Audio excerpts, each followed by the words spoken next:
به نام خدا بچه ها، توی قسمت لایر استایل ما 2 تا گزینه رو بهتون گفتیم. میریم برای گزینه‌های بعدی. گفتیم برای باز کردن پنجره لایر استایل یه قسمتی از لایه‌مون که هیچ حروفی تایپ نشده 2 بار کلیک میکنیم و این پنجره برای ما باز میشه. لایر استایل ما استایلز رو گفتیم، بیول اند اینباس رو گفتیم و الان میخوام دراپ شادو رو بگم. شادو یعنی سایه و ما با زدن این گزینه یه سایه به متنمون میدیم. دقت کنین که من الان دارم راجع به فقط لایه متن صحبت میکنم، یعنی شما اگر عکس یه پرتقال باز کنین توی صفحه فتوشاپ یا عکس حالا هر کدوم از عکسایی که بهتون دادم و باز کنید و این گزینه دراپ شادو رو براش بزنین، به پرتقالتون سایه نمیده. حالا در ادامه میگیم که چیکار کنیم که به پرتقال هم سایه بدیم. الان فعلا داریم روی متن انجامش میدیم.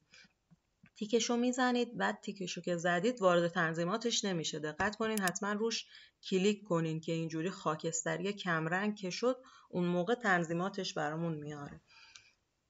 گزینه ها رو از اول میگم بهتون. بلند مود.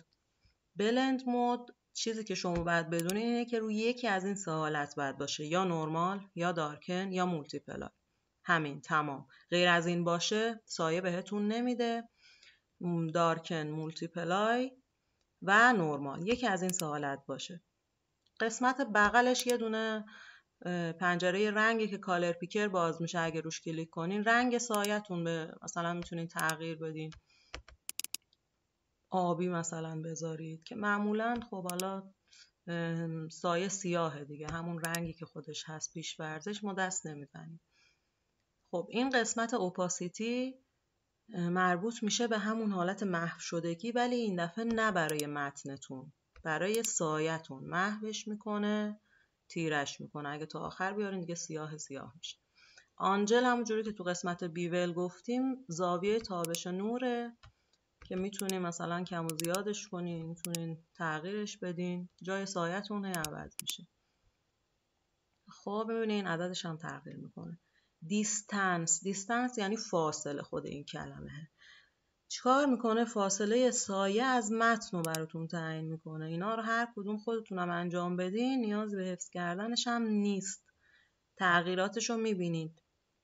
اسپریت چیه؟ اسپریت میاد خود سایه رو اینجوری، یعنی انتشار نور رو میاد براتون کم و زیاد میکنه، ولی سایز میاد سایز سایه‌تون رو کوچیک و بزرگ میکنه. خب خیلی حالا تفاوتش رو اگر لفظی حالا نمیخواد حفظ کنید که حالا این چیه اون چیه، خودتون تغییراتش رو میبینین که مثلا این با اون چه فرقی میکنه. تقریبا یه کاری رو انجام میده. سایز میاد سایز سایه رو زیاد میکنه. قسمت اسپریت میاد وسعت سایه رو تا جسم مورد نظر کم و زیاد میکنه. خب این از این. قسمت کانتور مثل قسمت بیول اند اینباس که بهتون گفتم یه سری حالا طرح‌های آماده داره، میتونید تستش کنین. خیلی نرمال نیست دیگه، درسته؟ مثلا میخوای سایه بدی به حالا یه کلمه، همون حالت نرمالش که اولی هست بهتره. خب نویز چی کار میکنه؟ میاد به سایه حالت نویز این شکلی ایجاد میکنه. اینم حالا دیگه سلیقه‌ایه، اگه بخواین میتونین انجامش بدین. فاصله رو میتونین کم و زیاد کنید. فاصله این یکی بود. فاصله رو از تکستون میتونین کم و زیاد کنید. اوپاسیتیشو دیگه میتونین کم کنین، زیاد کنین. حالا همه اینا رو میتونین تغییراتی بدین تا وقتی که حالا طبیعی‌تر و جالبتر در بیاد.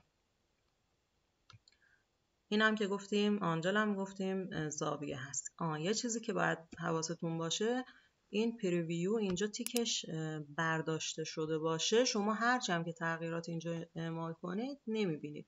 چرا؟ چون وقتی که ما این تیکو برمیداریم متن رو قبل از اعمال تغییرات بهمون نشون میده و گاهن پیش میاد که دیگه ما یادمون میره این تیکو بزنیم و هرچی دوباره تغییرات اعمال میکنیم میبینیم اینجا چیزی مشاهده نمیکنیم. دلیلش تیک اینه.